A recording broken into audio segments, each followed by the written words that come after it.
The kitchen clock ticked like a heartbeat, each second slicing into the silence that hung between us. I stood at the sink, hands trembling as I scrubbed a plate already clean, the sponge's rough texture grating against my skin. Across the room, my husband, Tom, laughed into his phone, his voice low, intimate, like he was sharing a secret with someone who wasn't me. The sound clawed at my chest. A dull ache that had been growing for weeks, maybe months.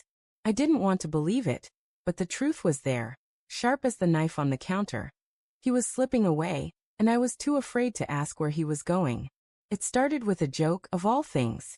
At the neighborhood barbecue last month, under the glow of string lights and the hum of cicadas, our neighbor Lila had tossed her head back, her laugh like wind chimes, and said, "Who wants to trade my husband? I'm taking offers." The crowd chuckled, but when I joined in, teasing, "Oh, I'll put Tom up for grabs," Lila's eyes locked onto mine. "I'll take him," she said, her voice playful but her gaze steady, like she'd meant it more than she let on. Tom had blushed, waved it off, but I saw the way his fingers lingered on his beer bottle, the way Lila's smile lingered on him. I laughed it off, too, but the moment stuck, a splinter under my skin. Now, in our quiet kitchen, that splinter festered. I set the plate down, the clink against the counter too loud in the stillness. Tom glanced up, his hazel eyes catching the light. And for a second, I saw the man I married, boyish, warm, the one who'd dance with me in this very kitchen to no music at all. But then his phone buzzed, and his face changed, a flicker of something, guilt? Excitement? Before he turned away, typing quickly. "Who's that?" I asked, my voice tighter than I meant it to be. "Just work," he said, too fast, not looking up. The lie hung in the air, heavy as the scent of dish soap. Work didn't make him smile like that. Work didn't make him angle his phone away from me. I wanted to scream, to demand the truth, but fear glued my tongue to the roof of my mouth. What if I was wrong? What if I was just paranoid, seeing shadows where there was only light? The signs had been there, though, hadn't they? Subtle at first, like cracks in a picture frame you don't notice until the glass shatters. He'd started staying late at the office, claiming deadlines, but his briefcase came home untouched, no papers creased or pens uncapped. He'd bought new cologne, a sharp, musky scent that felt like it belonged to someone else. And then there was Lila, always Lila. At the grocery store, she'd linger too long by the produce, asking Tom about his day while her fingers brushed his arm.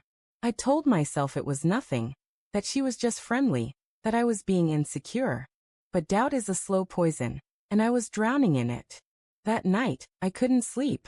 The bedroom was too warm, the sheets clinging to my skin like damp regret.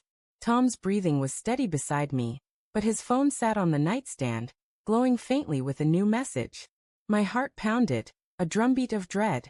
I reached for it, my fingers hovering over the screen. This was the line. Once I crossed it, there was no going back. But the not knowing was worse, a gnawing ache that ate away at my sanity. I typed in his passcode, my hands shaking so badly I nearly dropped the phone. The messages opened, and there it was. Lila's name, a string of texts stretching back weeks. My eyes blurred as I scrolled, each word a fresh cut. "Miss you already," she'd written last night. "Can't wait to see you," he'd replied. My stomach churned, while rising in my throat. There were no explicit confessions, no blatant admissions, but the intimacy was undeniable. Pet names, inside jokes, plans to meet at a cafe I'd never heard of. I wanted to believe it was innocent, but the truth screamed louder than my denial. I set the phone down, my hands cold, my chest hollow. The room spun, the shadows on the ceiling twisting into shapes of betrayal. How long had this been going on? Had he touched her? Kissed her? Loved her? The questions clawed at me, each one sharper than the last. I thought of our wedding day, his vows whispered under an oak tree, promising forever. I thought of the life we'd built, our home, our routines, the quiet moments that felt like love. Had it all been a lie? The next morning, I watched him over breakfast, searching for the man I thought I knew. He was humming, pouring coffee, oblivious to the storm raging inside me. "You're quiet," he said, his voice casual, but I caught the flicker of unease in his eyes. Did he know I knew? Or was he just afraid I might? "Lila seems nice," I said, testing the waters, my voice steady despite the tremor in my chest. His hand paused, the coffee mug halfway to his lips.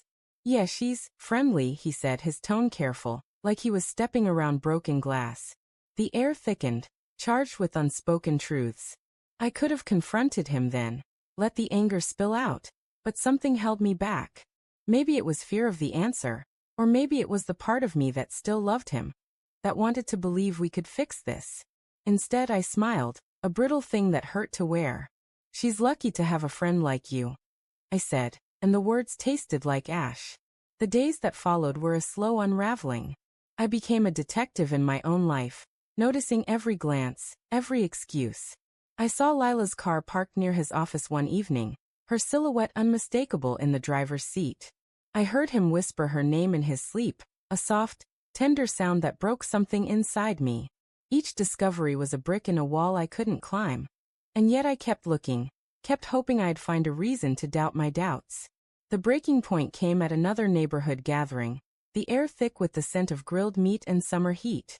Lila was there, her laughter cutting through the chatter, her eyes finding Tom's too often. I watched them from across the yard, my heart a clenched fist. When she touched his arm, lingering just a second too long, I felt the world tilt. I marched over, my pulse roaring in my ears, and said, "Lila, can I borrow Tom for a minute?" My voice was calm, but my eyes burned with everything I hadn't said. In the shadowed corner of the yard, I faced him. "Tell me the truth," I said, my voice low, trembling. "Are you in love with her?" His face crumpled, guilt written in every line. He didn't deny it, didn't deflect. "I didn't mean for it to happen," he whispered, and the words were a blade, slicing through the last threads of hope. "It's not what you think, but I feel something. I don't know what to do." I stood there, frozen, as the world I'd known collapsed. The man I loved, the life I'd trusted, was a house of cards, and Lila had been the wind that knocked it down. But as I looked at him, tears in his eyes, I saw not just a betrayer but a man torn apart by his own choices. I hated him, and I loved him, and the two truths tore me in half.